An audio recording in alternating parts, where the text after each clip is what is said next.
Big बॉसच्या घरात या आठवड्यात अजून एक विकेट पडली असून प्रसिद्ध गायिका प्राजक्ता शुक्रेने घराचा निरोप घेतलाय. कसा ते सांगतेच, पण त्याआधी ही रील आता सेव्ह करा आणि थोडक्यातला फॉलो करा, कारण बिग बॉसचे सर्व अपडेट्स आम्ही तुमच्यापर्यंत सर्वात आधी घेऊन येत असतो. तर बिग बॉस मराठीच्या 6व्या सीझनमध्ये आता एक खूप मोठा ट्विस्ट पाहायला मिळालाय.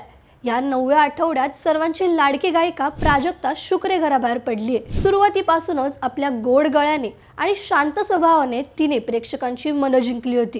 पण बिग बॉसच्या खेळात फक्त शांत राहून चालत नाही. वाईल्ड कार्ड स्पर्धकांच्या एंट्रीनंतर घरातील सगळी समीकरणं बदलली आणि प्राजक्ताचा गेम कुठेतरी कमी पडू लागला. आयुर्वेदिक या नावाने प्रसिद्ध झालेल्या प्राजक्तावर सतत सेफ गेम खेळण्याचा आणि गॉसिपिंग करण्याचा ठसा उमटला होता.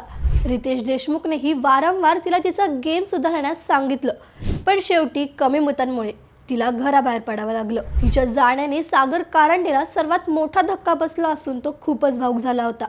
आता घरात टॉप 10 साठी मोठी चुरस रंगणार आहे. मग तुम्हाला काय वाटतं, प्राजक्ताचं एलिमिनेशन बरोबर होतं का?